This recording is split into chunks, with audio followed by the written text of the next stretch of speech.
how to choose a problem is subjective. It relies on your own idiosyncratic worldview. How to mentor, how to give a talk, how to choose a lab, how to stay motivated, how to balance. All these things are critical for science, and they're subjective in emotion. So our culture, because of the mythology of objectivity, doesn't teach it. Emotions are perceived as threatening, and we all suffer. All the symptoms that we're talking about, the review process, the needless aggression, the way science is evaluated is becoming more a profit-making exercise than a curiosity-driven thing. All are symptoms of the fact that we're isolated from each other because we don't talk about what science can be. That's a subjective and interpersonal thing.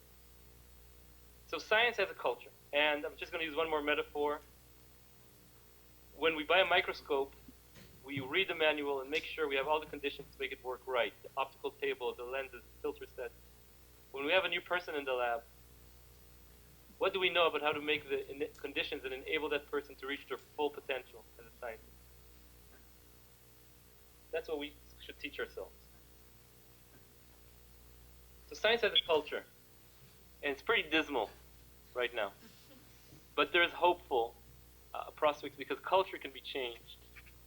Not the human being is very difficult to change, but cultures can be changed. And this happened countless times and is well studied. For example, just as an analogy, consider that 100 years ago, women couldn't vote. And the way people talked about women, like the newspapers said, woman belongs in the kitchen. And everybody agreed. That was the way people spoke. And it took decades of activism. But now, imagine what kind of a weird statement it is to say that women shouldn't vote. Right? There are still people with chauvinistic opinion, but their behavior is modified because of the way people talk. So when you change a culture, you're basically adding a language, a way of speaking. You affect people's behavior. And what I think we're proposing is to add to science, or the premise of this talk is adding into science universally an education about the interpersonal skills of being a scientist would help scientists have a shared language about interpersonal skills, the right to talk about it, and that will change our culture in a way that will affect all of the symptoms we're upset about. So I'm going to do a second song now. Get back to the emotional for a second. Think of the person who first introduced you to science. It could be another graduate student or who did the first experiments with you, who had an answer for every question. I'm thinking of Mike Surratt, who was a postdoc in the lab across when I was a postdoc. And he really helped me survive by being there for me and other people too. And this is a song about him.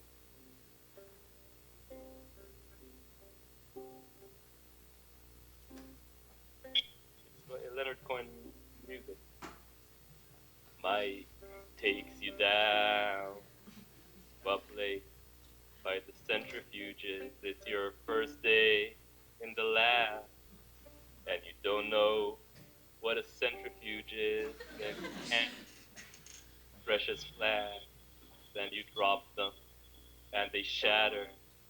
And you look at him quite meekly, but he says it doesn't matter. They were only the controls. Gives you of his buffer, and he gives you of his strain. Then you wish you had his genome, or at least you had his brain.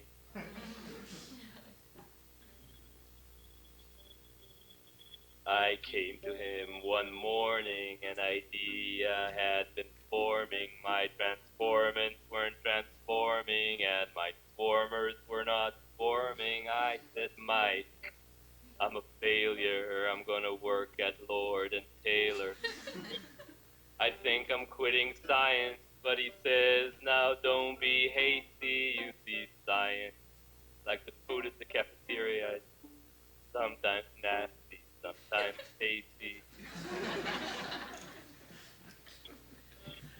And you soothe me so discreetly, and you trust in him completely, and your mind, it has been freed, and you know that somewhere, somehow, believe.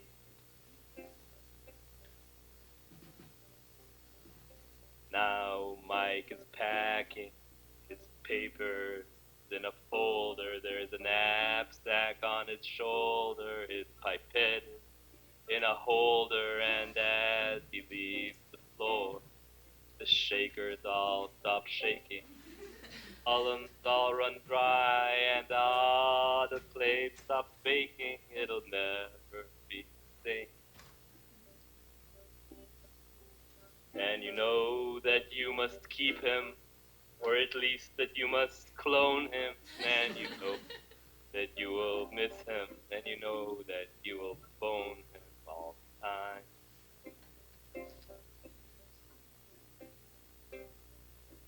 Mike takes you down.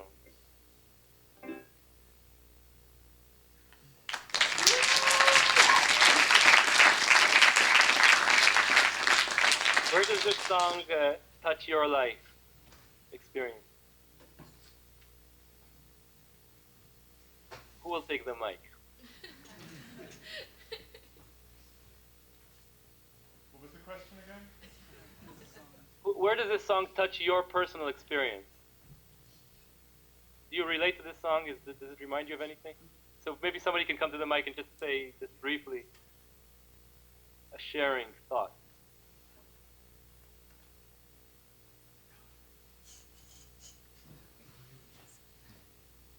So I'm just going to take the mic and say that, at least for me, and I think for most of us here, it was that first person who helped us do science when we didn't know anything that was the most critical. And for me, it was a guy named Chris McBain, who was a postdoc in the lab where I was an undergrad just for the summer. And what he did was, my first experiment, he said, "No, that can't be right. You must have made a mistake." He's Scottish. And he said, I'm so sure you're wrong. I'll buy you a pizza if you're right. And it was the greatest thing because I really then wanted to really prove. Up until then, I was just trying to learn how to do stuff in the lab. But then I really wanted it to be right. And so that was the first introduction to, I guess, the excitement of proving someone else wrong. And that was a great thing. So these people are actually...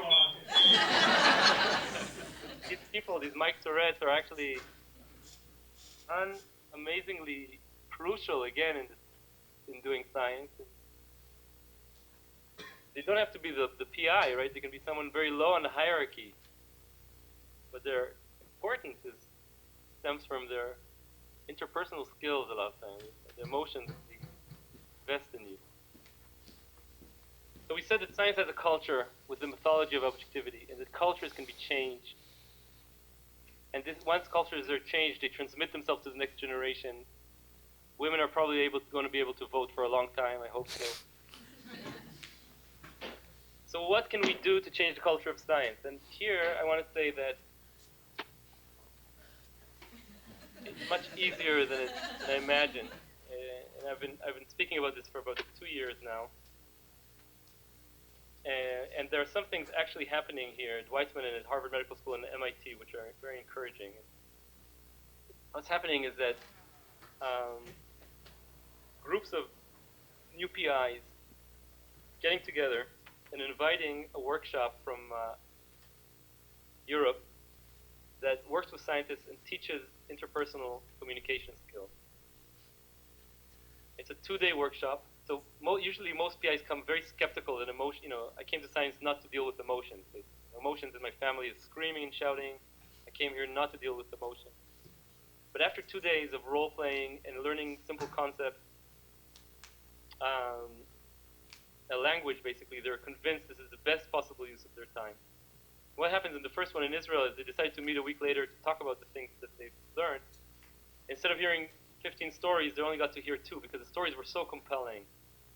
And now they meet every week to talk about the emotional things that come up during their work and interpersonal relations. And we duplicated that at Harvard Medical School and at MIT. There's 2 groups like that running now in parallel.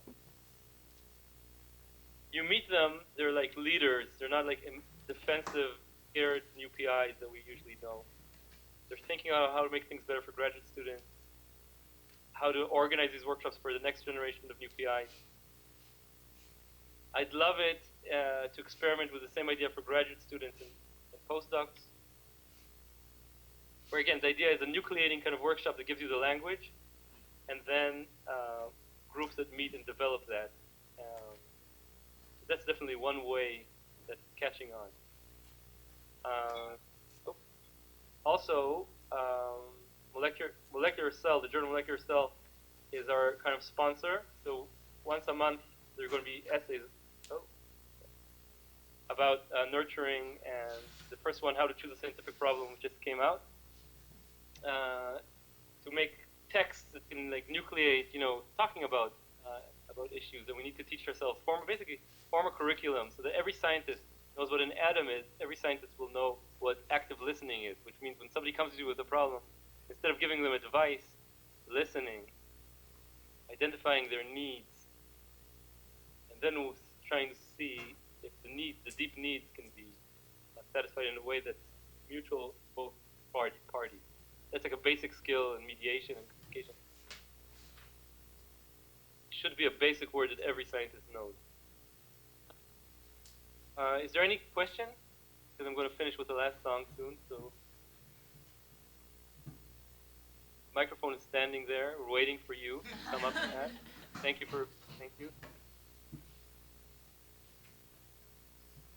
All right. So, whoops, sorry, it's kind of tilted here. I'm falling.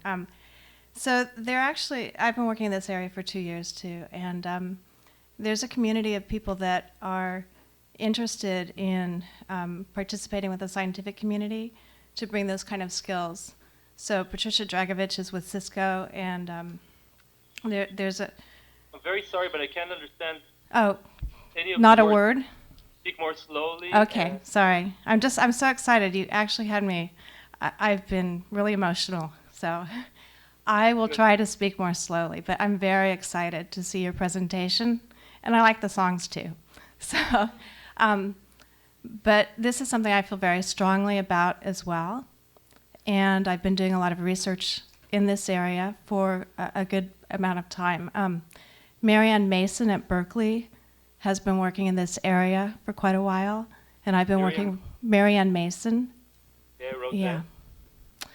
And the only group that I know of that's done it in the U.S. is the Carnegie Initiative on the doctorate. Okay. And almost nobody knows about them, including NSF. NSF did a workshop for... Carnegie Initiative on the doctorate? On the doctorate, yes. And that's now, it's now done. But the people that were involved, there were 11 chemistry departments, and I think about 5 neuroscience departments. And the participants want to have the work move forward. And NSF isn't really in the conversation yet. They want a mandate from Congress. Okay. So I think that the grassroots effort is actually, I think there is a lot of energy. I mean, this conference is an indication of that, right? I think this generation is going to make a change in Yeah. the world at large, and Yeah. in science in particular. Totally. And I know about several parallel efforts that are coming together at the same time, and it's very important to empower each other. Just like Yes, yeah. Beautiful comment. Thank you so much for telling me. Yeah, thank you. Now look up at Miriam Mason and the Carnegie Initiative. Yes, yeah. If you have the ability to email me those things, I think- will. Yeah, we'll Very be in good. touch. What's your name? Kennan. Say again? Kennan. Helen. Kennan. Kennan. Kennan. Okay, I'm not. It's an unusual name, I know. Okay. Where do you work? I've been with Berkeley most recently. So, Okay, good. yeah. So yeah, I look forward. If you can email me, I'd be thrilled. Fabulous. All right, I will. Thank you. Any other comment or question? Don't be afraid. This is the time. Get up and talk. So, Thank you. Uri, I have a question. I think it's really great that a lot of places are starting these new movements, but I feel that there are a lot of environments out there that are still sort of very much sort of run by the old guard, which are really not as interested in really the emotional side of students' development, or of even creating a department or a departmental environment that's very even nurturing of new PIs, for example. So how would you sort of encourages people who are going to be going to a new place as a postdoc or as a new PI to be able to sort of create change or nucleate change in their new environment, which might be very different from sort of very supportive environments like UCSF and Wiseman, for example. Thank you. So, of course, the question is, the vision of a nurturing science is very different from the reality in many places. And when you come to a new place, you're in a culture that could be quite harsh. And what can you do? So,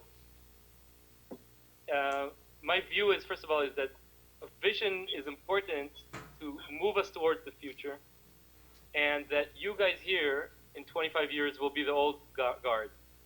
So the process of changing systems in science will be a process of in a generation, and the most effective way to start is with us.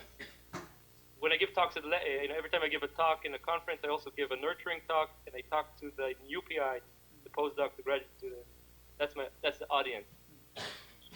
What you can do is actually very powerful. You can organize your peers, postdocs, let's say, bring a workshop on interpersonal relations.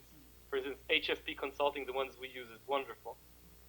For a 2-day workshop to nucleate a core group to have the same language, and then meet to develop ways that you can, first of all, find out that you're not alone. You have the same world. If you're isolated, it's very difficult. If you're together with a group that shares similar experiences, it can transform your postdoc from misery to something where you grow from your hardship. By the way, the difference between hardship and suffering is hardship without meaning. If your hardship has meaning, like for example, we're going to learn what to improve and do different, then it's not suffering, it has meaning. And so this group can transform the vagaries of the current culture into something where you know how you're going to change when you're a PI, or empowering each other. So what I say to postdocs, for example, is weapons of the week. The most important one is take care of yourself, which means find out what is the thing outside of science that you love to do. It could be something like dancing, singing, theater, it could be sports, nature, being with a family, friends, reading, and increase that in your life. Because otherwise your whole life shrinks to just research, and then it becomes life and death, and then it's a cycle that goes down. So weapons of the week: strengthen your well of creativity by doing what you love to do outside of science. It's like a paradox. The more you do that, the better a scientist you are. And the other weapon of the week is keep an open channel of communication with your boss. Despite everything, if they're talking to you like a parent to a child, talk back to them like adult to adult. Despite everything, work to keep the communication channel open. And so those two things are crucial. But the work of peers is what's really empowering. So that's what you can do. Did I answer the question? Give a thread. Yes, thank you. Now, one thing I'd like to do before I leave here my sabbatical, which is in the spring, to make a conference of nurturing scientists here in Harvard, bring together these three groups, and maybe some of you, in order, again, it's being around people who have the same point of view. That's the key. And consider yourself agents of change, and find your other agents of change, and do it along the lines we already know that work. Listen, I'm gonna close with the last song, Sunday at the Lab, that I like to do.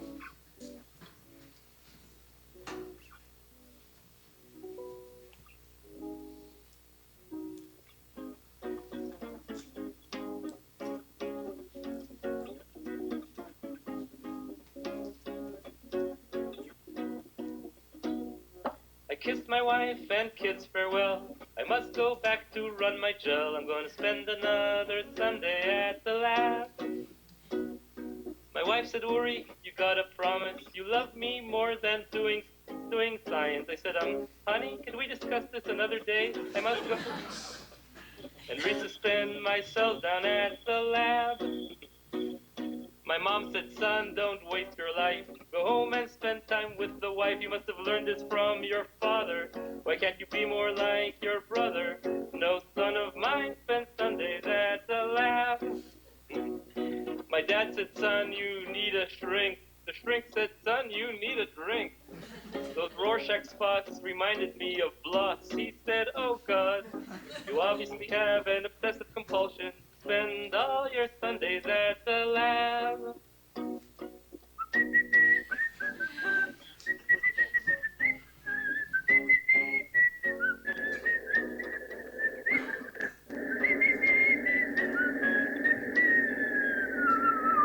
My wife, she left me. My mom disowned me.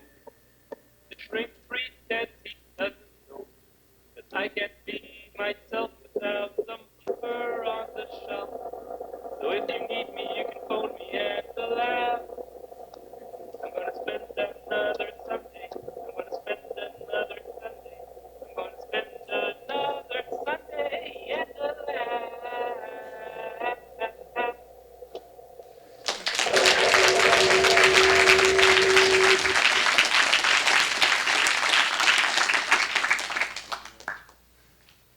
Question, and I hope we can all together change science in a generation's time to make it reflect our values. Most scientists of our generation are actually with us.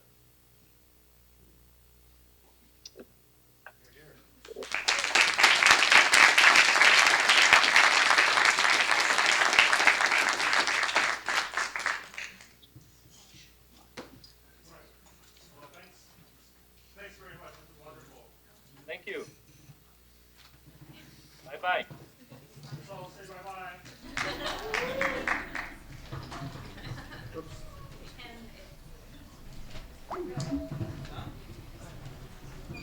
Before everyone leaves and goes to lunch, I just wanted, for those of you who No, there's one more.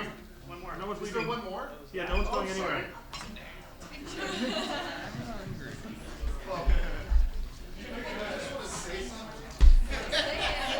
I'll say it after the last talk. So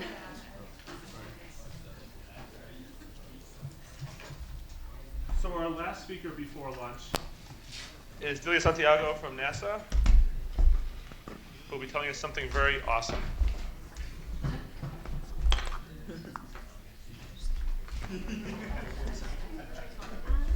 Chris, you want to make your announcement while we're setting up AV? Yeah, that would be great. So this is a repeat of the announcement I made this morning when there were slightly fewer people here. So for those of you who saw that grid on the wall outside, what that is the dynamic user-generated schedule for tomorrow's sessions. The idea is that if you're interested in leading a session, and by this we mean an informal, potentially slide-free chat, talk, kind of conversation about a subject of interest to you, you should fill out one of these, which are on the table outside. Just the title of your talk, your name, brief description, do not write a book. You know, you're hoping to sell this to people without a lot of study. And just post it on the schedule where you want to talk. There are 5 time slots, 10, 11, 1, 2, and 3, and up to 5 concurrent sessions.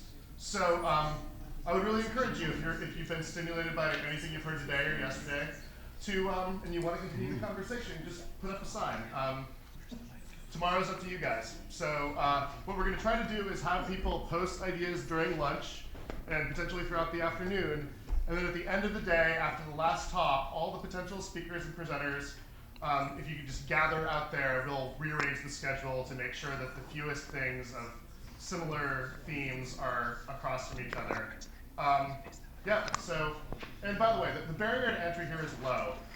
I've given talks like this at conferences where I knew nothing about the subject that I chose, just wanted to have a conversation about it. So don't feel like preparation or lack thereof is a barrier. Is there a question?